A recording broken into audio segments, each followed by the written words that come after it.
This is CNN Breaking News. We're back with our breaking news out of Charlotte, North Carolina. I want to go straight to our reporter, Nick Valencia, on the ground. Nick, the police have now released the video that they have of Keith Scott being shot and killed. I understand you've just viewed the video. Is that right? I did. The video, there's two videos, Poppy, body cam footage and dash cam footage released by the Charlotte Mecklenburg Police Department. The first video is about a minute long. The second video is about 2 minutes long. We're currently going over it right now to try to see if there's any profanity. We want to be responsible how we show this video on CNN.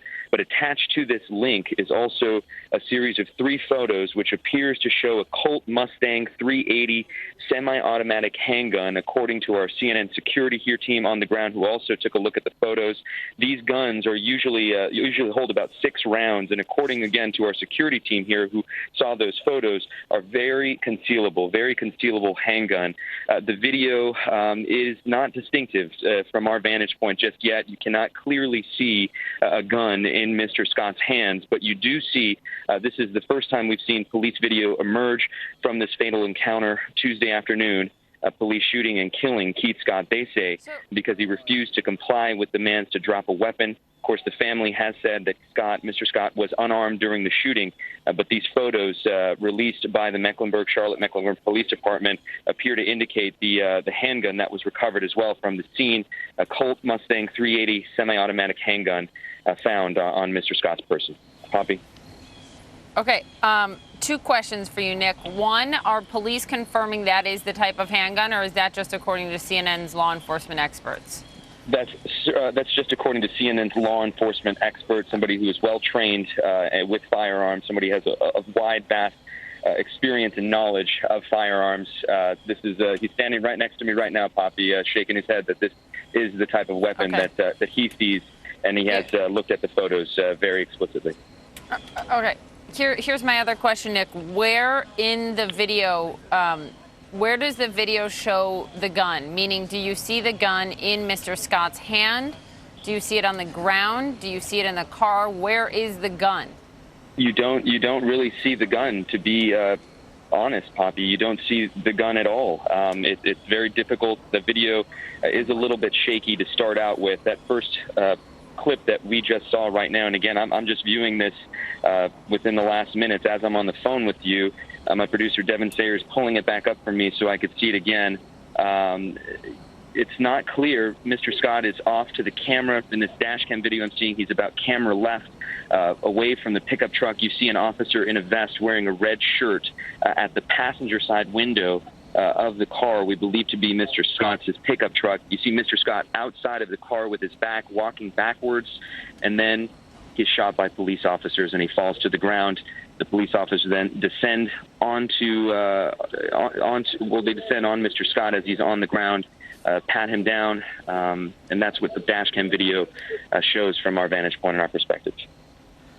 Okay, so when then did you see a gun that you are describing as a Colt Mustang handgun? Where was that gun seen? Well, we've seen it in photos. We've seen it just off to the left leg of Mr. Scott. But in this video, as the police chief has indicated, it's not distinctive. You can't distinctly see that that Mr. Scott has a weapon in his hand. It appears that he has something, but just to be clear about it, this is a very small handgun. You can't explicitly see that he has a weapon in his hand. This body cam footage, it's pretty shaky as well. You could see Mr. Scott is wearing a black T-shirt. He's on the ground here in this video that I'm looking at right now. He's having his hands put behind his back. One of his hands, his left hand, appears to show blood on the fingers, on his fingers as he's being restrained by officers lying on the ground. But the gun, clearly, I can't see it, Poppy. You said, Nick, that what you viewed in one of the videos was Mr. Scott walking backwards towards his vehicle. Is that correct? That's right. He appeared to be walking backwards as he was shot. He did make a motion right before he was shot by police, but he was slowly walking backwards as that gunfire started. what kind of motion? A motion with his arms? A motion with his hand? We're looking at it what again. Kind of I'm sorry. I'm sorry our viewers are having to bear with us through this all, but we want to be careful about how we describe it. We want to be accurate about it. I'm viewing this tape again. It's 3:51 and 27 seconds. The officer is at the passenger side of this pickup truck. Mr. Scott, at this point, appears to be out of his car. The audio is low on this. You can't hear. Now he's out of his car, walking away from the officers, again, walking backwards as he's gunned down by cops. Nick, does it appear that Mr. Scott is retreating from police when he is shot? We have the audio up on this now, Poppy, and you could hear clearly the orders from police officers, multiple orders from police officers for him to drop his weapon. He's a little bit off camera, then he comes into frame. The cops are still giving orders to drop the gun. And as I'm watching this, he gets out of his car. He's walking backwards, and then shots are fired, multiple shots. I don't know if that jerking motion was a result of him being shot or if it was something that he did right before he was shot. It happens very quickly, just before 3:52 p.m. on Tuesday. And Nick, I think that this is what's really important because it goes back to what the police chief, Kurt Putney, said, and that is, he said, what we are releasing are the objective facts, but no single piece of evidence that proves all of the complexities in this case. And that's a terrific point, Poppy. And, I want to highlight and underscore what we heard from an official with the Fraternal Order of Police who had seen these same videos that we're watching. It was his interpretation that Mr. Scott made an obvious threat towards police, which I've been reporting. They said cost him his life. From me watching this videotape, and I want to be very clear when I say this, it doesn't appear that an obvious threat was made towards police officers. This of course, is a better question to be asked to law enforcement, to police who have had training in these types of situations. But from us watching this video, Mr. Scott is walking backwards as he is shot by police. Okay, Nick, thank you for the reporting. Please stay with me because I do want to bring in our panel. And as I do, I want to welcome our viewers, both here in the United States and around the world. I'm Poppy Harlow, joining you tonight on this breaking news out of Charlotte, North Carolina, in the shooting death of Keith Scott. Tom Fuentes is with me, a law enforcement analyst for us and a former FBI assistant director. Laura Coates is also with us, a legal analyst, a former federal prosecutor, and a former assistant U.S. attorney with the Civil Rights Division of the Department of Justice. And Cheryl Dorsey is also with us, a retired sergeant with the Los Angeles Police Department. Political commentator Mark Lamont Hill is also with us. We just heard, Tom Fuentes, what Nick described, and he said from the two vantage points that the public is being given with the video that we are working to clear and to put on our air so everyone can see it. He says that what he does not see is a clear threat made or approach of the officers by Mr. Scott. However, the problem here is we don't have all the vantage points. We only have two videos, and there are more videos and more vantage points that the police department has that they're not releasing at this point in time. How difficult does that make getting to the bottom of this and for the public to fully understand, given that the police said he did make a threat that caused police to believe that their life was in danger and therefore caused them to shoot and kill Mr. Scott? Well, we may never have a clear vantage point that shows where that gun is at the time the police opened fire on him. So, if that gun is in his hand and if they're screaming at him, as you hear on the wife's video, 8, 9, 10 times, you could hear the police screaming, drop the gun, drop the gun. If they see that gun in his hand, and we not only can't see the gun in his hand, but the angle of the gun is completely important, because let's say that he starts out and he's holding the gun in his hand and it's pointed toward the ground. Even though he may be backpedaling, he could raise that gun to be parallel to the ground and therefore pointing at the officers in a split second. And even if he's going backwards, the bullet's going to come out of that gun going forward toward the police. So that's a critical point, to know exactly where that gun is, exactly what the point of aim is, and try to figure, why isn't he dropping it if in fact they're yelling at him to drop the gun? Cheryl Dorsey, to you.